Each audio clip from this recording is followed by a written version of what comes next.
This is the new Hyundai Creta. It's the company's answer to the Ford EcoSport, Nissan Terrano, as well as the Suzuki S-Cross. And as you can see in terms of styling, this car really does have the number on its rivals. In terms of the styling, the Creta really does look like a mini Santa Fe.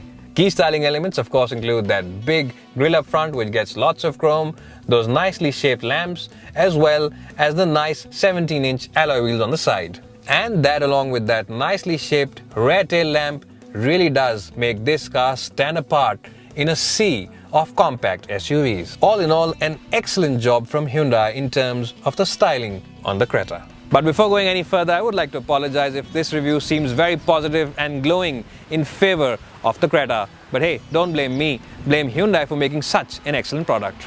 So we'll do things a little differently today and start talking about the negative points of the Creta first. The first negative is an obvious one. The Creta is a little more expensive than most of its rivals. The second negative is even though its boot is decent in terms of shape and size, it is not as spacious as the ones on the Nissan Terrano as well as Renault Duster. And even the top-end version doesn't come with a four-wheel drive system.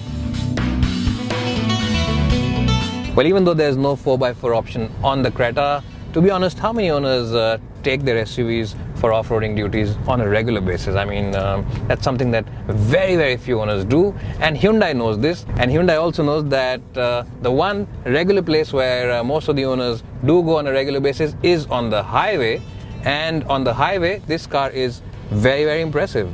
And I have to say that the Creta does impress on the highway. What you need to do is choose the 1.6 liter diesel engine that we are driving right now. It's a very punchy motor, and it also comes with this 6-speed manual gearbox, and in fact this is a gearbox which really does give the engine a lot of flexibility. So when you are doing speeds of about 100-110 kph, the engine is spinning at a relatively low 2000 rpm, and what that means is that the cabin feels like a very relaxed and calm place to be in. While the Creta comes with 3 engine options, there are 2 diesel options to choose from. There's a 1.4 liter diesel, and there's also 1.6 liter diesel which we are driving at the moment, and there's also a 1.6 petrol engine option. Well, so if you are someone who truly enjoys performance as well as fuel economy, the 1.6 liter diesel engine is the one to go in for.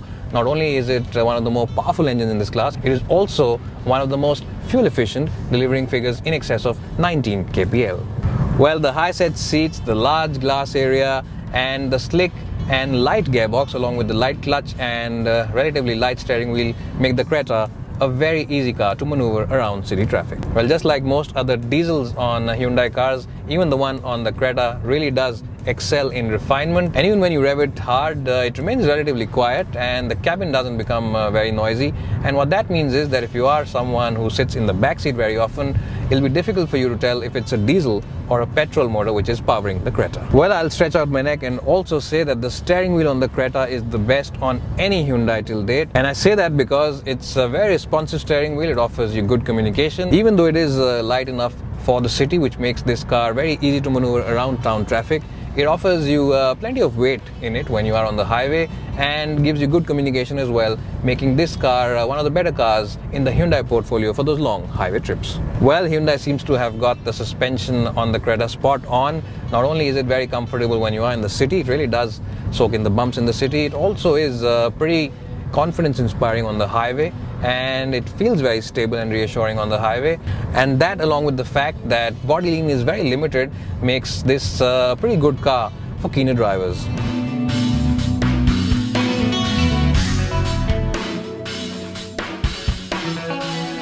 Well, the first thing I told myself as soon as I entered the cabin of the Creta is that, oh no, every other manufacturer in the compact SUV segment is in for a tough time, and that's because this car feels very good to sit in. It really is a very posh and upmarket place. The cabin quality is very good, and it really does come loaded with all the bells and whistles. Well, in terms of equipment, you get a GPS-based navigation system, you get climate control, you get Bluetooth for your mobile phone, you also get audio controls as well as telephone controls on the steering wheel, and the obligatory start-stop button, and there's also traction control as well as electric operation for the side view mirrors. Well, in terms of safety, the Creta is pretty good, and you get 6 airbags on the top-end version, which really does enhance the safety of this compact SUV. Well, the comfort inside the cabin is pretty good. The front seats offer you good cushioning and the under thigh support is generous. The bolstering on the sides is good as well, and what that means is if you enjoy pushing this car into the corners, these seats will hold you well. Well, in terms of overall build quality as well as materials, yes, the Creta is pretty good, but it is not better than the Maruti Suzuki S-Cross. Remember, we've just driven that car as well, and this car is at par with the S-Cross. Well, in terms of practicality, it's a pretty good place to be in. You get two cup holders right over here next to the handbrake. You also get this big box where you can hide your favorite fruity beverage. And you also get a tray right here in front of the gear lever where you can keep your cell phone and wallet. And knee room, as you can see, is generous, and what Hyundai have done is that they have raised the front seats, and what that means is that I have place below them where I can stretch my feet. Well, it is generally a wide car at the back, and the floor panel is also relatively flattish, so what that means is whoever's going to sit here has plenty of place to stretch his feet at. Well, if you are someone who constantly uses his cell phone or his tablet and you always need to charge it, then Hyundai have thought about you, and what they have done is put a 12-volt socket over here to ensure that your phone is always with the full battery. Well, even though the Creta isn't truly perfect, it does come pretty close. And without any shadow of a doubt, it is the best compact SUV that you can buy at the moment in India. But if you're not as convinced about it as I am, you should also check out our review of the Maruti Suzuki S-Cross by clicking on this link over here, and also its other rival, the Nissan Terrano, by clicking on this link over here.